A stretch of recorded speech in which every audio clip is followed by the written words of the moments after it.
हरे कृष्णा। सभी भक्तों का स्वागत करना चाहेंगे हमारे भगवत गीता के 10वें अध्याय के साप्ताहिक चर्चा सत्र में। प्रारंभ करते हैं प्रार्थना से।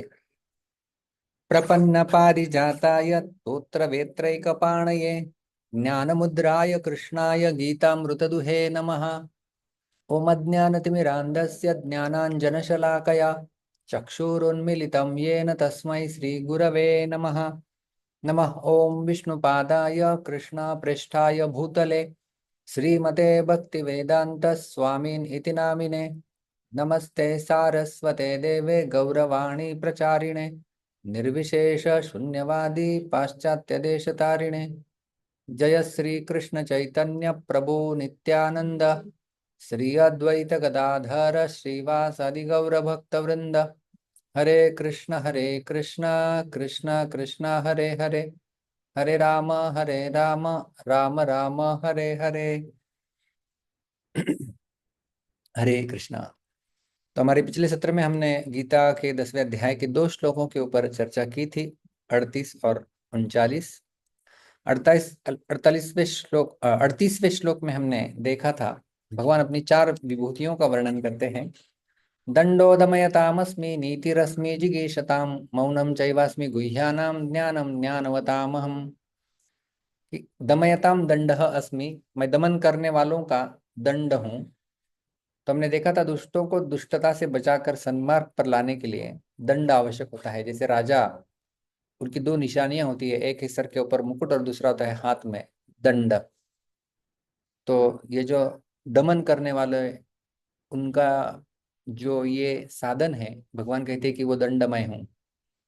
जिगीषताम नीति है अस्मि, विजय चाहने वालों की नीति मैं हूँ। तो नीति का आश्रय लेके ही मनुष्य विजय प्राप्त करता है और नीति से ही विजय ठहरती है। इसलिए नीति को भगवान ने अपनी विभूति बताया है।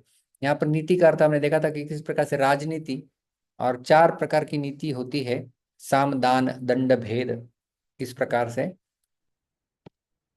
तो हमने इसकी विस्तार से पिछली बार चर्चा की थी। गुह्यानाम मौनम च एव अस्मि, गोपनीय भावों में मौन जो है वो मैं हूँ। क्योंकि गुप्त गुप्त रखने योग्य जितने भाव है उन सब में मौन मुख्य है। क्योंकि चुप रहने वालों के हृदय के अंदर क्या भाव है यह हम लोग नहीं जान सकते, इसलिए भगवान ने इसे अपना विभूति बताया है।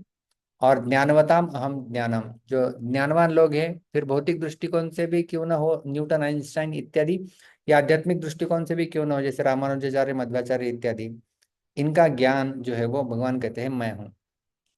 और अगले श्लोक में भगवान ने बताया था, यच्चापि सर्वभूतानां बीजम तदहम अर्जुन न तदस्ति विना यत्स्यान्मया भूतम चराचरम।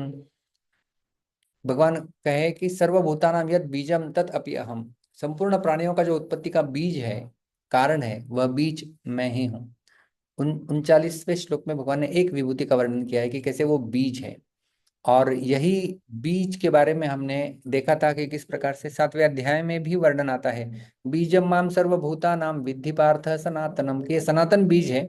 और 9वें अध्याय में भी इसका वर्णन भगवान ने किया है, निधानम बीजम अव्ययम, कि मैं अव्यय बीज हूँ। तो ये जो बीज का दृष्टांत भगवान ने दिया हुआ है, एक तो वृक्ष में बीज दिखाई नहीं देता, दो विशेषताएं होती है इस दृष्टांत से। सर्वप्रथम बीज जो है वो वृक्ष के अंदर दिखाई नहीं देता है, और दूसरा वृक्ष का आरंभ भी बीज से होता है और अंत भी बीज में ही होता है। जैसे हमने उदाहरण देखा था आम का वृक्ष और उसकी गुठली। गुठली जब हम धरती के अंदर बोते हैं तब आम का वृक्ष होता है, और आम का वृक्ष का फल मिलता है तो उसमें भी गुठली होती है। तो इसका प्रारंभ में भी गुठली है और अंत में भी गुठली है। तो ये दो उदाहरण हमने देखा था, ये बीज के दृष्टांत को लागू होते हैं। रामानुजाचार्य बताते हैं कि ये दृष्टांत भगवान क्यों प्रयोग करते हैं, क्योंकि सजातीय कार्य उत्पादन सामर्थ्य इसके अंदर होता है। कोई कंप्यूटर दूसरे कंप्यूटर को जन्म नहीं दे सकता, लेकिन एक आम की गुठली दूसरे आम के पेड़ को जन्म दे सकती है। तो इसी प्रकार से भगवान हम सबके बीज है, जिन्होंने हम मनुष्यों की सृष्टि की है और सब प्राणियों की भी सृष्टि की है, जो उनका अलग अलग सृष्टि वो आगे बढ़ा सकते हैं। ऐसा ये बीज है भगवत रूपी। तो संपूर्ण प्राणी बीज रूप से भगवान कहते हैं कि मेरे से ही उत्पन्न होते हैं, मेरे में ही रहते हैं और अंत में मेरे में ही लीन हो जाते हैं। मेरे बिना प्राणी की स्वतंत्र सत्ता नहीं होती है। और हमने भौतिक और आध्यात्मिक बीज, इनमें तुलना भी की थी कि जो भौतिक जगत में कोई बीज होता है वो सनातन नहीं होता। थोड़ा बीज यदि हम लोग बोते हैं तो वो जब वृक्ष में परिवर्तित हो जाता है तो वो स्वयं बीज का अस्तित्व नहीं रहता, वो अस्तित्वहीन हो जाता है। भगवान भी बीज है, लेकिन ये सनातन बीज है, उनका अस्तित्व कभी मिटता नहीं है। और एक भेद हमने देखा था कि लौकिक बीज से तो एक ही प्रकार की खेती पैदा होती है, जैसे गेहूं का बीज है तो गेहूं की खेती, मूंग का है तो मूंग की, बाजरी है तो बाजरी का, सबके बीज अलग अलग होते हैं। परंतु भगवान रूपी बीज इतना विलक्षण है कि एक ही बीज से अनेक प्रकार की सृष्टि उत्पन्न होती है, और वह बीज जो क्या त्यों रहता है, क्योंकि वो अव्यय अर्थात सनातन है। और बीज के दृष्टांत से हमने और एक महत्वपूर्ण सीख ये ली थी कि बीज का सिंचन करना ये भगवान श्री कृष्ण की सेवा करने के समान है। क्योंकि भगवान कह रहे हैं कि मैं इस संपूर्ण संसार का बीज हूं। तो जब हम वृक्ष को, जब हम जल अर्पण करते हैं, सिंचन करते हैं, तो उसके बीज में हम लोग जो है वो जड़ों में हम लोग पानी डालते हैं, न कि उसके पत्ते और टहनियों को। उसी प्रकार से इस श्रीमद् भागवत में श्लोक प्रमाण के रूप में हमने देखा था, यथा ही स्कंद शाखा नाम तरोर्मूलावसेचनम एवं आराधनम विष्णो हो सर्वेशाम आत्मनश्च ही। कि किस प्रकार से हम लोग जो है वो तरोर मूल अवसेचनेन, कि जब हम वृक्ष के जो जड़ है उनकी हम लोग सेवा करते हैं, उन्हें जल अर्पण करते हैं, तो यथा ही स्कंद शाखा नाम, स्कंद और शाखाओं की सेवा अपने आप हो जाती है। एवं आराधनम विष्णु हो, उसी प्रकार से जब विष्णु की आराधना करते हैं, सर्वेशाम आत्मनश्च, सबकी आराधना जो है वो हो जाती है। तो ये बीच का दृष्टांत हमें सिखाता है।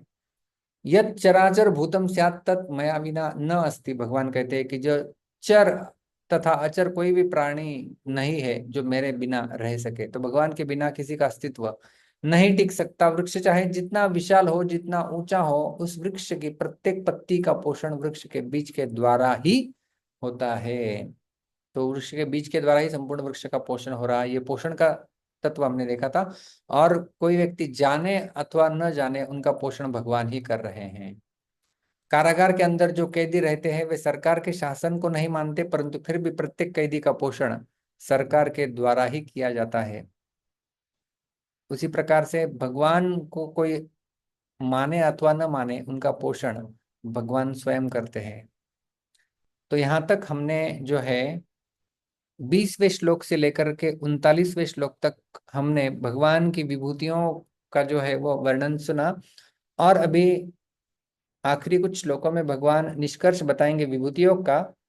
तो भगवान बताते हैं 40वें श्लोक में कि ये जो मैंने विभूतियां वर्णन की है, इसकी तो अगणित सूची है, मेरे विभूतियों का जो है वो कोई अंत ही नहीं है। और भगवान 40वां श्लोक बताते हैं, न अंतोस्ति मम दिव्यानाम विभूतीनां परन्तप, एष तुद्देशतः प्रोक्तो विभूतेर्विस्तरो मया। इसका हम एक एक शब्द देखेंगे। आज हम एक ही श्लोक के ऊपर चर्चा करने वाले हैं। हाँ, हरे कृष्ण प्रभु जी, दंडवत प्रणाम। हरे कृष्णा। तो हम लोग एक एक शब्द का उच्चारण करेंगे। आप सब लोग मेरे पीछे दो दो बार बोल सकते हैं। न,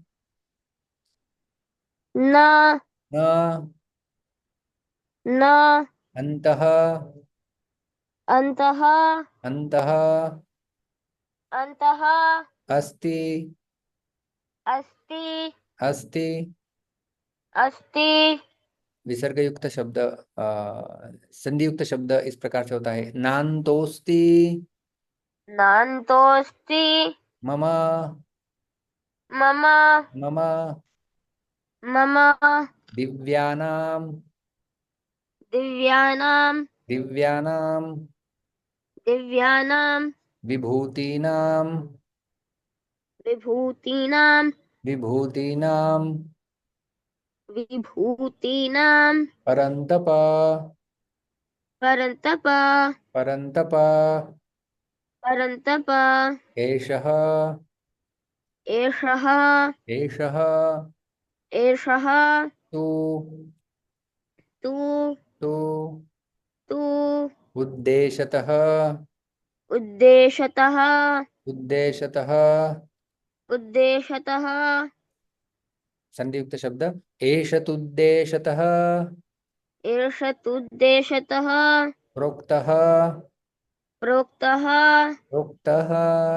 प्रोक्तः यहाँ पर विसर्ग का लोप हो जाएगा, संधियुक्त बनेगा तो प्रोक्तो प्रोक्तो विभूतेः विभूतेः विभूतेः विभूतेः विस्तरः विस्तरः विस्तरः विस्तरः मया मया मया।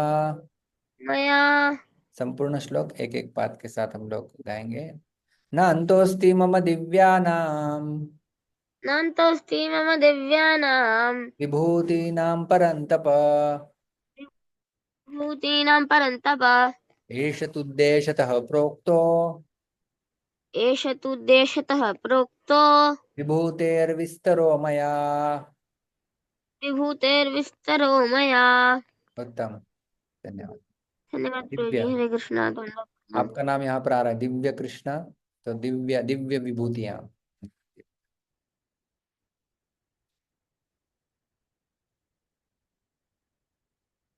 तिवारी जी आपको अनम्यूट किया है। हरे हरे कृष्ण प्रभु जी, दंडवत प्रणाम। कृष्णा। न अंतोस्ति मम नान्तो दिव्यानाम नान्तो अस्ति मम दिव्यानां विभूतीनां परन्तप विभूतीनां परन्तप। एष तुद्देशतः प्रोक्तो एष तुद्देश्यतः प्रोक्तो विभूतेर्विस्तरो मया। विभूतेर्विस्तरो मया। धन्यवाद।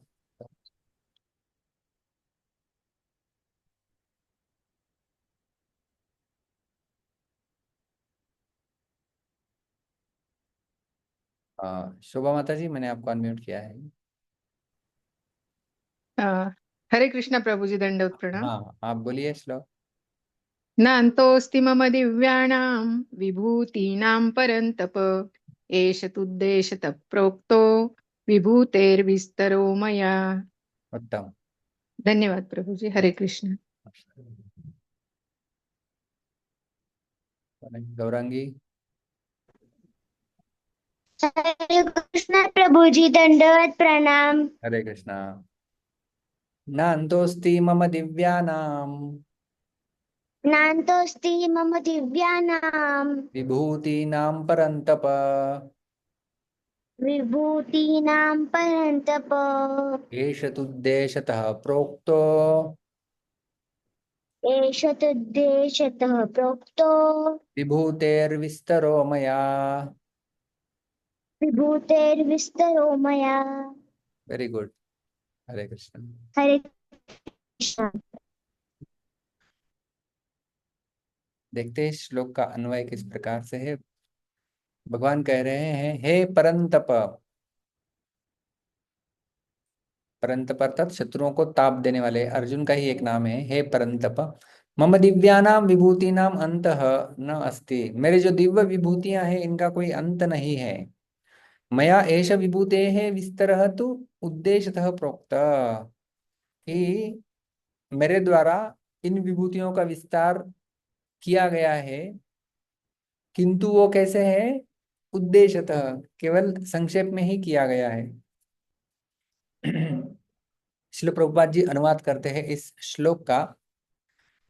हे परंतप, मेरी दैवी विभूतियों का अंत नहीं है। मैंने तुमसे जो कुछ कहा वह तो मेरी अनंत विभूतियों का संकेत मात्र है।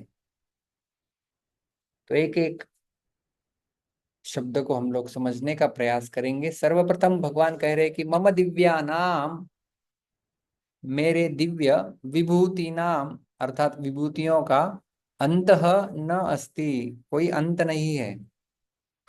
तो भगवान ने अभी तक जो 20वें श्लोक से लेकर के 39वें श्लोक तक अपनी विभूतियों का वर्णन किया हुआ है। अर्जुन का प्रश्न था 16-17 श्लोक संख्या में कि केषु केषु च भावेषु चिंत्योसि भगवन्मया, कि किन किन भावों में मैं आपका चिंतन करूं। तो भगवान अपनी विभूतियों को बताते हैं।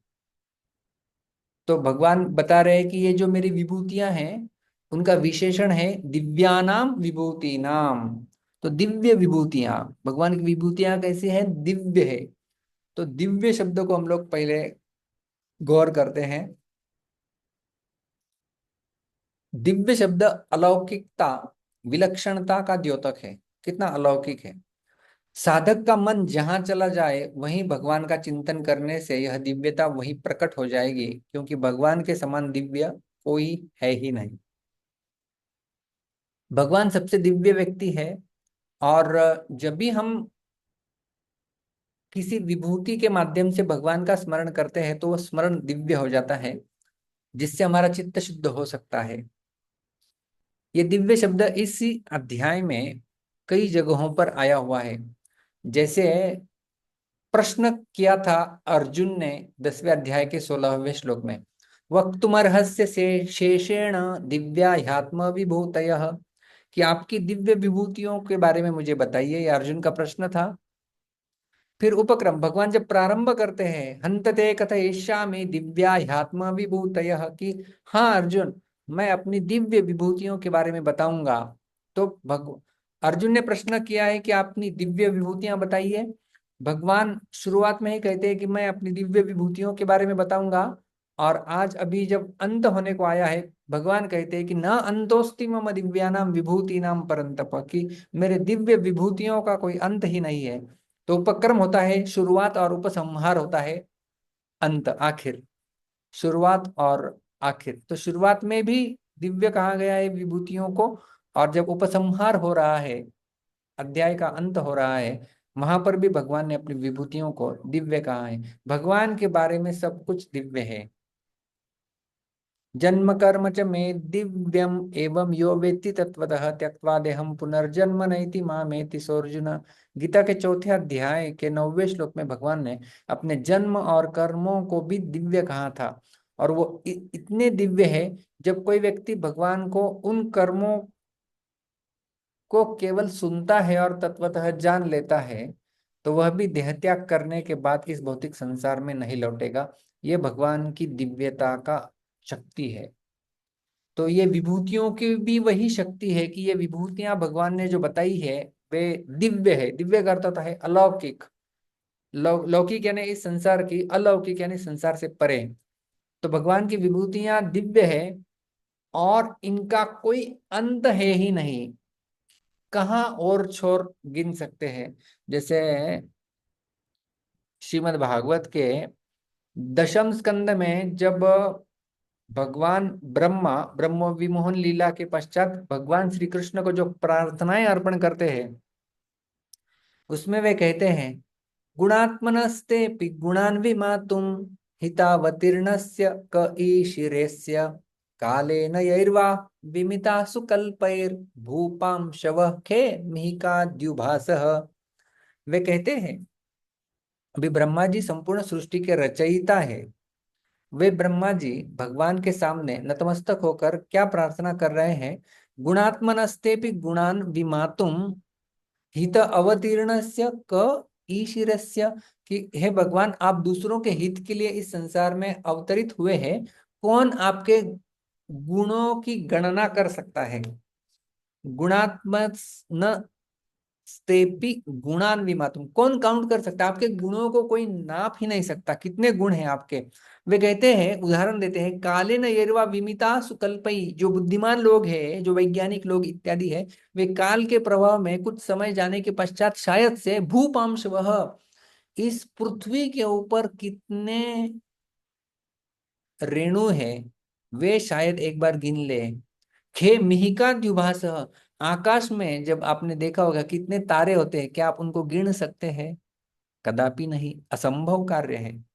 पृथ्वी के ऊपर कितने धूलि के कण है, कोई गिन सकता है? असंभव कार्य है। ब्रह्मा जी कहते हैं शायद काल के प्रभाव में ऐसा हो जाएगा कि भविष्य में कोई उन्हें गिन भी ले कि भूपांश, वह पृथ्वी के ऊपर, इस भूमंडल के ऊपर कितने रेणु है, उनको शायद कोई गिन ले। या खे मिहिका द्युभास, आकाश में कितने तारे हैं, उन्हें भी शायद कोई गिन ले। लेकिन भगवान आपके गुणों की गणना कोई नहीं कर सकता, ऐसे अनंत गुण है भगवान के। इसलिए हम लोग कहते हैं ना, हरि अनंत, हरि कथा अनंता, कि अनंत है भगवान हरि। और इसी प्रकार का वर्णन, ये तो ब्रह्मा जी भगवान श्री कृष्ण को प्रार्थना कर रहे थे। जैसे हमने कहा ये विभूति योग, ये जो अध्याय है गीता का 10वां अध्याय, उसी प्रकार से भगवान श्री कृष्ण ने अपनी विभूतियों का वर्णन श्रीमद् भागवत के 11वें स्कंद में उद्धव को भी किया था।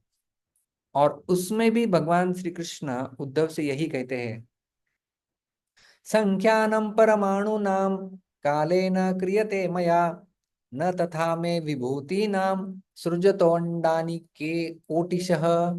कि वो कहते हैं संख्यानम परमाणु नाम कालेन क्रियते मया, कि जो संख्या है, किसकी संख्या, परमाणुओं की संख्या, परमाणुओं की संख्या शायद से कोई गणना कर ले।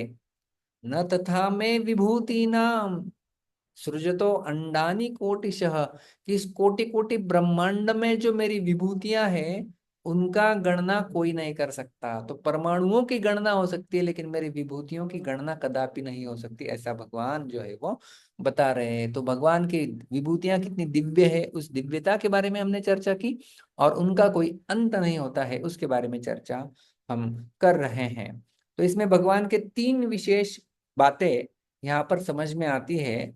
जब हम लिमिटलेस, अंत नहीं है, ऐसा जब करते हैं, तब एक है अनंत भगवान, अनंत जिनका कोई अंत नहीं है उन्हें कहते हैं अनंत, अनंत। संख्या की दृष्टि से भगवान अनंत है, अर्थात उनकी गणना प्रारब्ध तक नहीं हो सकती। प्रारब्ध कहते हैं ब्रह्मा जी का जो 50 वर्ष होते हैं उसे प्रारब्ध कहा जाता है।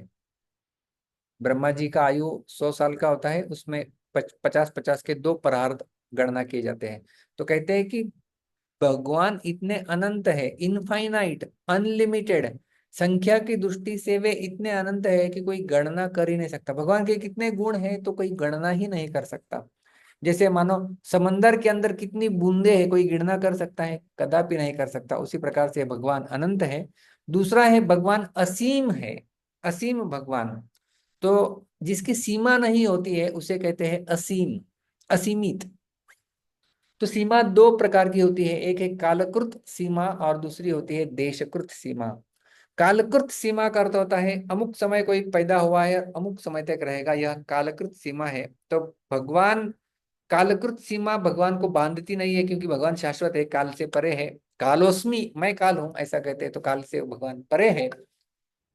तो कालकृत सीमा भगवान को नहीं बांध सकते। और दूसरा है देशकृत सीमा। देशकृत का अर्थ होता है कि अमुक जो है वो, यह कालकृत सीमा हुई यहां से लेकर वहां तक, यहां से लेकर वहां तक, जैसे नासिक से लेकर मुंबई तक हम लोग कहते हैं, तो ये देशकृत सीमा हो गई। तो देशकृत सीमा, तो भगवान इस सीमा में भी बंधे नहीं है।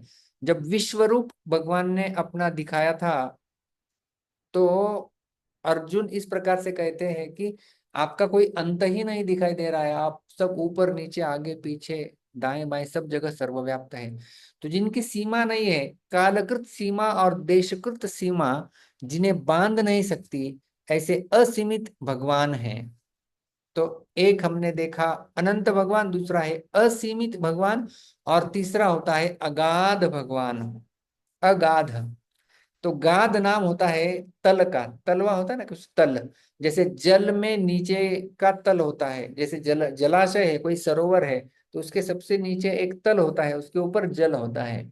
तो अगाध का अर्थ होता है जिसका तल ही नहीं है, इतना गहरा, ऐसे अगाध। तो बॉटमलेस ओशन, ऐसा हम लोग कह सकते हैं। तो समुद्र का भी तल होता है एक दृष्टिकोण से, लेकिन भगवान को अगाध भगवान कहा जाए तो इसलिए भगवान की इतनी विभूतियां हैं कि जिनका कोई अंत ही नहीं है।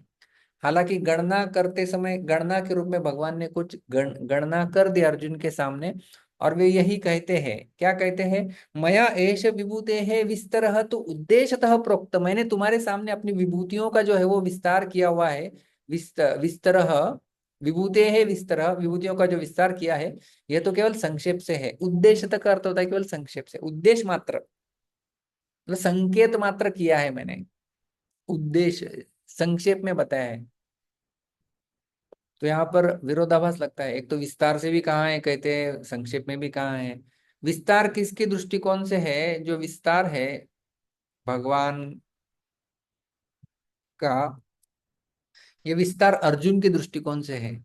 भगवान के दृष्टिकोण से भगवान कहते हैं कि मैं तो अनलिमिटेड हूं, लेकिन फिर भी उद्देश्य मात्र या संकेत मात्र मैं तुम्हें थोड़ा थोड़ा बता रहा हूं।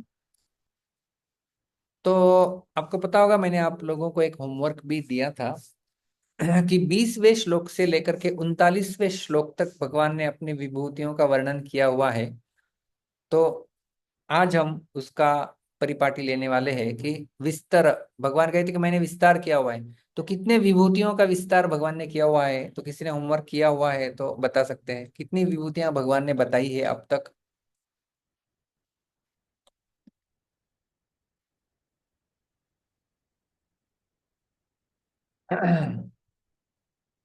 काउंट किया है किसी ने? चलो आइए देखते हैं। संतोष कृष्ण प्रभु, आपने काउंट किया है कितनी विभूतियां भगवान ने बताई है? हरे कृष्ण प्रभु, दंडवत प्रणाम। हरे कृष्णा। 20वें श्लोक से 39 श्लोक तक 72 विभूतियां दिखाई अर्जुन को। 72 बताई है? हाँ। चलो ठीक है, आपका मान लेते हैं। कोई चैट बॉक्स में भी कोई लिख रहा है, घनश्याम जी लिखते हैं कि 70 बताई है, आप बोलते हैं 72 बताई है।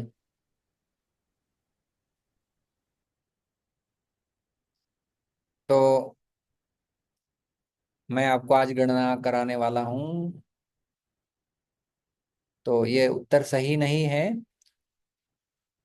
ये जो विभूतियों का विस्तार हम लोग चर्चा कर रहे हैं, भगवान ने 20वें श्लोक से लेकर के 39वें श्लोक तक अपने कुल 82 विभूतियों का वर्णन किया हुआ है। 82 विभूतियां, 82 विभूतियों का वर्णन किया गया है। आप पूछेंगे कैसे? तो हर एक श्लोक को यदि हम लोग लेंगे, खोल के देखेंगे, तो समझ में आता है कि किस प्रकार से भगवान ने अपनी विभूतियों का वर्णन किया हुआ है। मैक्सिमम श्लोकों में भगवान ने अपनी 4-4 विभूतियों का वर्णन किया हुआ दिखाई देता है। तो मैं आपके सामने एक चार्ट प्रस्तुत करने वाला हूं कि कौन से श्लोक में भगवान ने कितनी विभूतियों का वर्णन किया था। ये चार्ट आपके सामने रहेगा, तो आप अभी इसको, होमवर्क तो जिन्होंने नहीं किया है तो होमवर्क को टैली कर सकते हैं आप। तो यहाँ पर श्लोक संख्या दी है आपको, तो वैसे ये नोट्स हम लोग भेजते ही है, उसमें ये मिल जाएगा आपको पीडीएफ के रूप में। श्लोक संख्या है यहाँ पर 10वें अध्याय का 20वां श्लोक, 21वां श्लोक, 22वां श्लोक, ऐसे, और उनकी विभूतियां कि कौन से श्लोक में कितनी विभूतियों का वर्णन किया गया है। तो इस प्रकार से 10वां अध्याय का जो 20वां श्लोक था उसमें 4 विभूतियों का वर्णन है। 21 में 4, 22 में 4, 23 में 4, 24 में 3, 25 में पुनः 4, 26 में 4, 27 में 3, 28 में 4, 29 में 4, 30 में 4, 31 में 4, 32 में 5, 33 में 4, 34वें श्लोक में सबसे अधिक विभूतियां। यहाँ पर शायद आपकी जो गणना गलती हुई होगी, तो यहाँ पर 9 विभूतियों का वर्णन है। मृत्यु सर्वहरश्चा हम उद्भवश्च भविष्यताम, कीर्ति ही श्रीर्वाक्च नारीणाम, स्मृतिर्मेधा धृति क्षमा। तो ये जो स्त्रीवाचक गुण है वो तो 7 बताए हैं। तो मृत्यु सर्वहरश्चा हम उद्भवश्च भविष्यताम, ये 2 विभूतियां, और वो 7 स्त्रीवाचक विभूतियां, ऐसे 9 विभूतियों का वर्णन यहाँ पर भगवान ने किया हुआ है। तो 35वें श्लोक में 4, बृहत्साम तथासाम नाम गायत्री छंदसाम हम मासानाम मार्गशीर्षोऽहम ऋतूनाम कुसुमाकरः। तो 35 में 4, 36 में 5, 37 में 4, 38 में 4 और 39, जो कि पिछले सत्र में देखा, आज हमने जिसका रिवीजन किया उसमें एक विभूति बीज के रूप में भगवान। तो इस प्रकार से कुल मिला के हम इनकी टोटल कर सकते हैं 82 विभूतियां, 82 विभूतिज का भगवान ने अभी तक जो है वो विस्तार से वर्णन किया हुआ है। और भगवान यहाँ कह रहे हैं कि मैंने यहाँ जो विभूतियों का विस्तार किया है वह विस्तार केवल तेरी दृष्टि से है, अर्जुन की दृष्टि से यह विस्तार है। मेरी दृष्टि से तो यह विस्तार वास्तव में बहुत ही संक्षेप से नाम मात्र का है, क्योंकि मेरी विभूतियों का अंत ही नहीं है कि नहीं? तो भगवान श्री कृष्ण की दृष्टि से इन विभूतियों का अंत नहीं है। नान्तोस्ति मम दिव्यानाम विभूतिनाम परंतप। लेकिन मैंने तुम्हें जो बताया उद्देश्यतः प्रोक्त विभूति विस्तरों में, मैंने तुम्हें विस्तार से विभूति बताई है। ये विस्तार तुम्हारी दृष्टि से है। गणना यदि हम लोग करेंगे तो 82 इस प्रकार से आता है। तो काफी काफी विस्तार से बताया है। एक दृष्टिकोण से यदि हम लोग देखें तो काफी विस्तार से भगवान ने इन अपनी विभूतियों को बताया हुआ है। लेकिन भगवान अंतिम में क्या कह रहे हैं कि नान्तोस्ति मम दिव्यानाम, मेरे दिव्य विभूतियों का कोई अंत नहीं है। मैं कितनी भी गणना करते जाऊं तो ये बाद में युद्ध भी करना है तुम्हें बाय द वे, तो ठीक है इतना। और निष्कर्ष में फिर भगवान अगले वाले 2 श्लोक बताएंगे। तो और इस श्लोक में एक विशेष बात हम देख सकते हैं कि भगवान ने अर्जुन के लिए परंतप शब्द का प्रयोग किया है। परंतप, जैसे हमने बताया कि परम तप, तप यानी ताप देना। किसको? शत्रुओं को जो ताप देने वाला है उसे परंतप कहते हैं भगवान। भगवान ने अर्जुन के लिए यह शब्द का प्रयोग कई बार किया है, परंतप। तो हालांकि तुम शत्रुओं को ताप देने में समर्थ हो सकते हो, किंतु मेरी विभूतियां अनंत है, इन्हें आप नाप नहीं सकते हो, ये भगवान बता रहे हैं। तो ये बताने के लिए कि हालांकि तुम बड़े शक्तिशाली हो, किंतु मेरी विभूतियों का अंत ही नहीं है, आप इसको नाप नहीं सकते हो। इसलिए भगवान परंतप शब्द का जो है वो प्रयोग करते हैं। और खास करके भगवान ने जो अपनी इतनी विभूतियों का विस्तार जो किया हुआ है, लगभग 82 विभूतियों का, संसार में जहां मनुष्य का ज्यादा आकर्षण होता है वहीं उसकी भोग बुद्धि हो जाती है, जो उसके बंधन का कारण बनती है। ये कितना आकर्षक चीज दिखाई दे रही है, आकर्षण हो जाता है वहीं पर, मुझे इसका भोग लेना चाहिए, तो भोग वृत्ति जागृत हो जाती है और भोग से फिर बंधन हो जाता है। उस आकर्षण में भोग बुद्धि ना होकर भगवत बुद्धि हो जाए, इसलिए विभूतियों का वर्णन भगवान ने किया हुआ है इतना विस्तार से। आ रहा है समझ में आपको क्यों भगवान ने इन विभूतियों का विस्तार किया हुआ है? हमारे हित के लिए किया हुआ है कि जहां हमारी भोग बुद्धि उत्पन्न हो सकती है, वहां पर भोग बुद्धि उत्पन्न न होकर उसे भगवत बुद्धि उत्पन्न हो जाए। भगवत बुद्धि का अर्थ है कि हमारी दृष्टि उन भोगों की ओर न जाते हुए भगवान की तरफ चली जाए। कोई सुंदर वस्तु देखे तो उस वस्तु की सुंदरता की ओर न आकर्षित होके, वो सुंदरता आ कहाँ से रही है, तो वो भगवान से आ रही है। इस प्रकार से जब हम समझ लेंगे तो भोग बुद्धि नहीं होगी किंतु भगवत बुद्धि हो जाएगी। और जब भगवत बुद्धि हो जाती है तो इस संसार का जो सत्ता और जो महत्ता हमने संसार को दे रखी है वो भगवान को चली जाएगी। क्योंकि संसार को महत्ता और सत्ता देने से हमारा बंधन होता है, और जब वो ट्रांसफर हो जाता है भगवान की ओर, तब हमारा बंधन से मुक्त होना संभव हो सकता है। तो मानो अपनी विभूतियों को बताकर भगवान हमारा आकर्षण उनकी ओर खींचना चाहते हैं और हमें मुक्त करने का एक रास्ता भगवान खुला कर रहे हैं। इस प्रकार से जो है वो भगवान यहाँ पर अपनी विभूतियों का विस्तार कर रहे हैं। तो संक्षेप में हमने आज का श्लोक देखा। इस प्रकार से भगवान बता रहे हैं कि मम मम दिव्यानाम विभूतिनाम अंतः न अस्ति, मेरे दिव्य विभूतियों का कोई अंत नहीं है। तो दिव्य शब्द का प्रयोग भगवान ने और अर्जुन ने भी किया था। अर्जुन ने जो प्रश्न पूछा था 16वें श्लोक में कि आप मुझे अपनी दिव्य विभूतियों के बारे में बताइए, तो भगवान ने प्रारंभ में ही कहा कि मैं अपनी दिव्य विभूतियों का वर्णन कर रहा हूँ। हन्तते कथयिष्यामि दिव्या ही आत्म विभूतय। और जब प्रकरण का अंत कर रहे उस समय भी भगवान ने कहा कि न अंतोस्ति मम दिव्यानाम विभूतिनाम परंतप, भगवान की विभूतियों का जो है वो कोई अंत है ही नहीं। तो इस प्रकार से हमने देखा था भगवान अनंत है, असीम है और अगाध है। अनंत का अर्थ होता है कि संख्या की दृष्टि से उनकी गणना नहीं की जा सकती। असीम का अर्थ होता है, दो प्रकार की सीमाएं होती है, कालकृत सीमा और देशकृत सीमा। इन दोनों की सीमाओं में भगवान बंधते नहीं है, इसलिए असीम। और अगाध भगवान, कि गाध कहते हैं तल को, जो जलाशय होता है उसका कोई तल होता है, जब तल ही ना हो तो उसे कहते हैं अगाध। तो ये है भगवान। और भगवान कहते हैं कि मया एष विभूते है विस्तरह तो उद्देश्यतः प्रोक्त। इन विभूतियों का मैंने विस्तार किया हुआ है। कैसे विस्तार किया है? हमने देखा कि 20वें श्लोक से लेकर के 39वें श्लोक तक भगवान ने अपनी लगभग 82 विभूतियों का वर्णन किया है। 82 विभूतिज are explained by the lord. और भगवान कहते हैं तू उद्देश्यतः प्रोक्तः, कि केवल संक्षेप में नाम मात्र के रूप में मैंने ये बताया हुआ है, इनका वास्तव में देखा जाए तो कोई अंत है ही नहीं। तो इस प्रकार से भगवान ने बताया। और अभी भगवान निष्कर्ष बताएंगे कि ये तो ठीक है, ये तो विभूतियों की सूची हो गई, लेकिन जहां जहां तुम जो भी कुछ देखेंगे उसे तुम मेरा ही अंश मानो, मेरी ही विभूति, उसे स्वीकार करो। तो इस अध्याय का निष्कर्ष निकाला जाएगा। अगले 2 श्लोकों की चर्चा हम हमारे अगले सत्र में करेंगे। तब तक के लिए बहुत बहुत धन्यवाद। हरे कृष्ण। ग्रंथराज श्रीमद् भगवद गीता की जय, श्रील प्रभुपाद की जय।